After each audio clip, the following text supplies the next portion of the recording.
podcast. This is Behind the Yellow Curtain. We took a very long break in between seasons, as we always do. There's no particular reason, we just did. And if this is your first time, welcome, welcome. This is a podcast about all kinds of culture things. In the first season, we explore what it means to be a third culture person because I am one of them. And then second season, I invited lots of my friends who are also sharing the same cultural sentiment. We're all cultural nomads, and then them sharing their stories and their learning and their journeys with us. And I personally learned so much from every one of them. So I'm still very grateful for them being willing to do that. This time it's like a mini series that I decided to do. It's all mostly I want to take this as an opportunity to really share more about myself. I think before it's all like discussion based and us hearing other people sharing their journey and their stories. So I do want to take this opportunity to really let you know my background, where I'm coming from, why I decided to share my story or decide to use my voice in this way, and how did I get here, and just who am I. And hopefully everything that I'm about to share with you, that you find something, a piece of you in those stories, or find somewhat relatable and you can resonate with.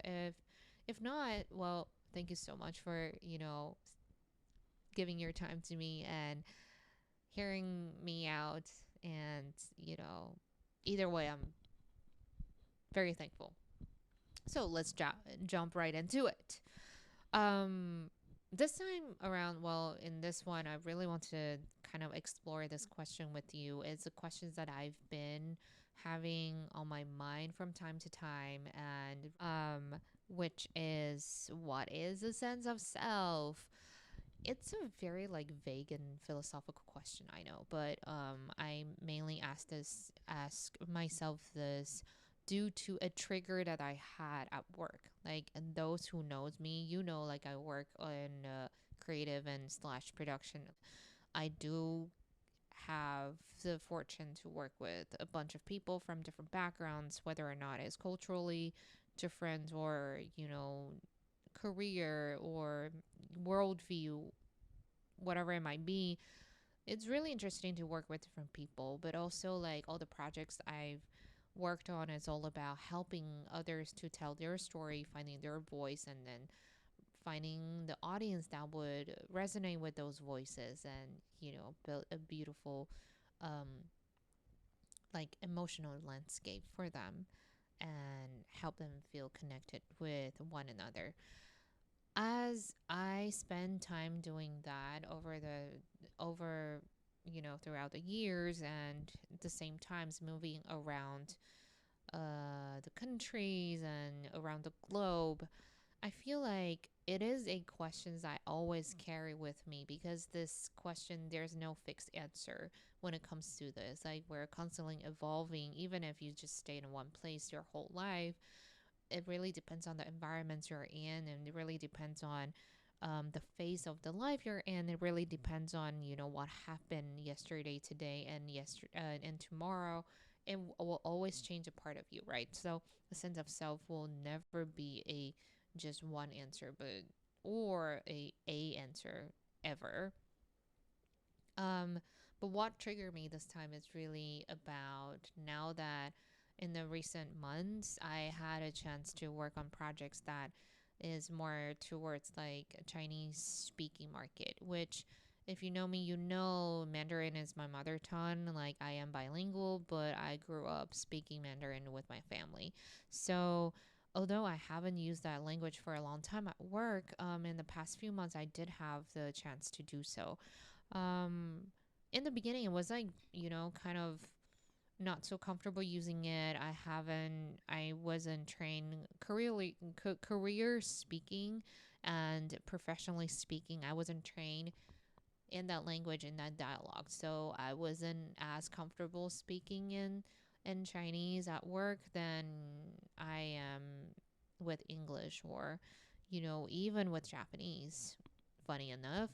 But then I get, used to it pretty fast and pretty smoothly because I think it's the foundation's still there. So it was no problem. However, this is something that triggered me that really keeps me thinking. It's pretty interesting, and I'm not sure if this is you would resonate with this kind of experience or ever, or like in some other ways. I'm curious to hear. Um, when I'm talking to our clients or the projects or teammates on the projects, and I'm using this language, right, a so-called my mother tongue, I have this expectation in my head, feeling that since, this is my core culture, this is where my ancestors from, supposedly I should feel that the familiarity of it, or how people interact, is something that I can also quickly adapt myself into, which is not the case, by the way. Like when I have these meetings, when I have conversations, discussions with my team, with people we work with, um although on the outside, like, you probably will feel that I can just catch up with the conversation pretty smoothly, I can react in a way that you want me to react, on the inside I feel extremely anxious, and I feel extremely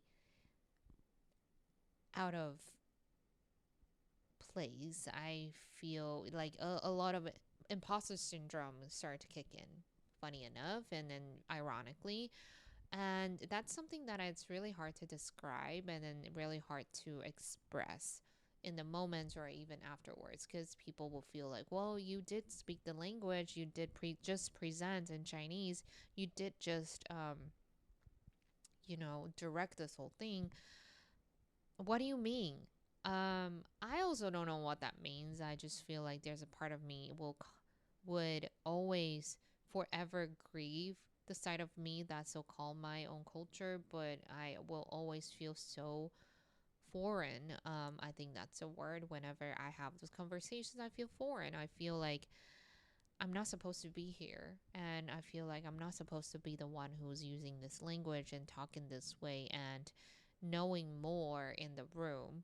And mind you, like, and this is a new discovery for me, by the way, like, mind you, in my career, I think I've worked on myself enough. I've experienced enough to know my place in the room, right? I can present myself pretty comfortably, pretty confidently, and know that what when to say what.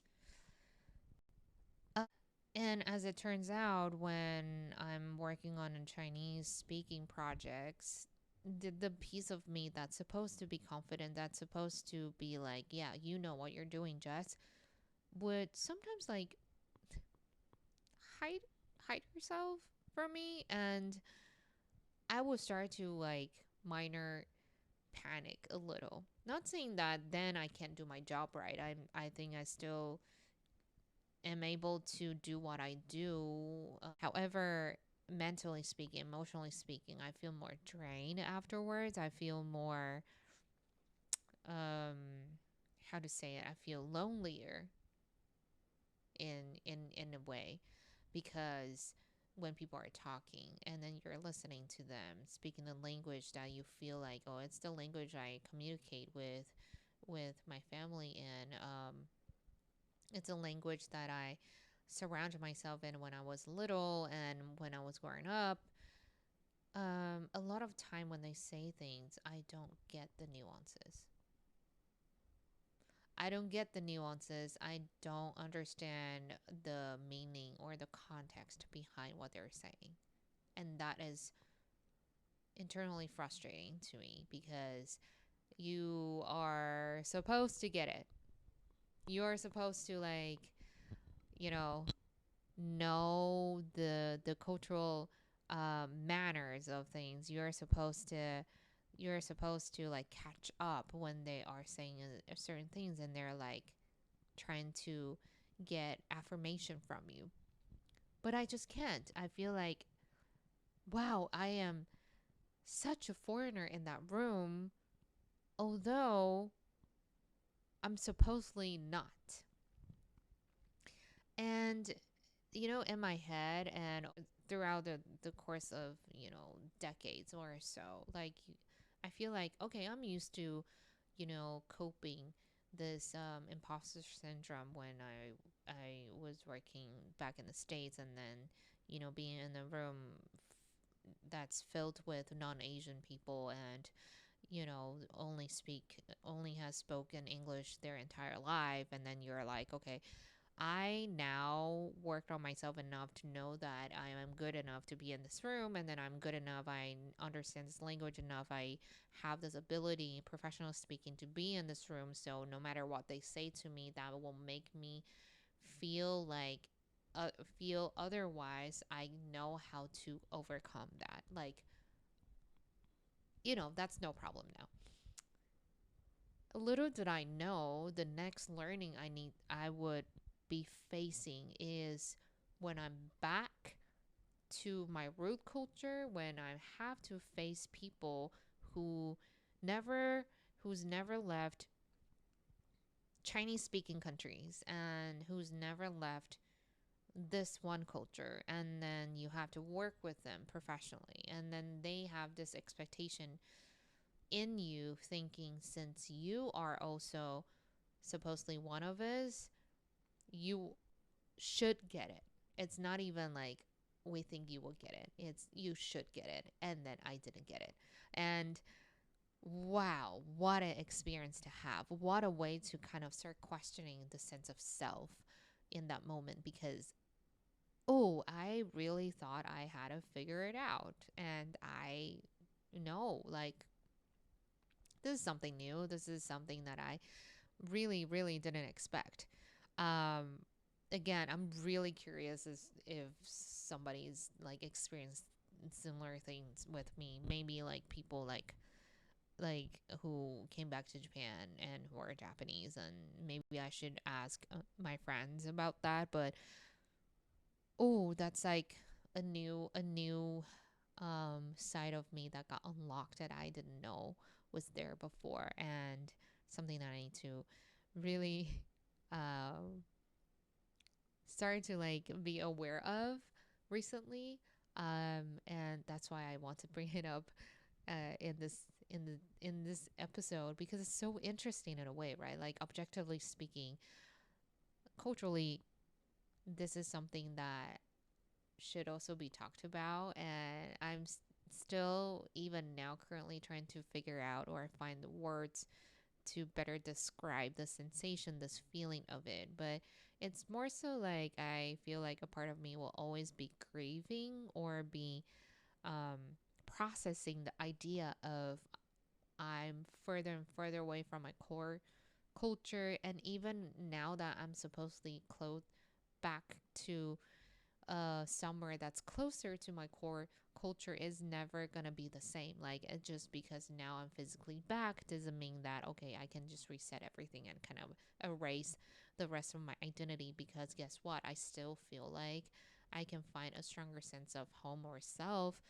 back in the States, because it's the place that I culturally or like internally value wise aligned with more. So that itself also is a mind fucked in my opinion.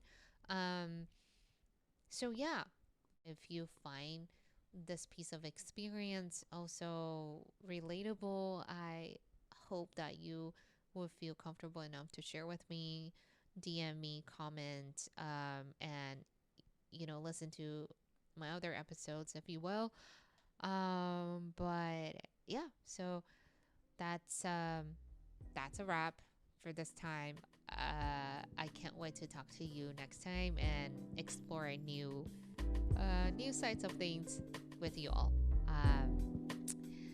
Please like, comment, subscribe, and I will see you later.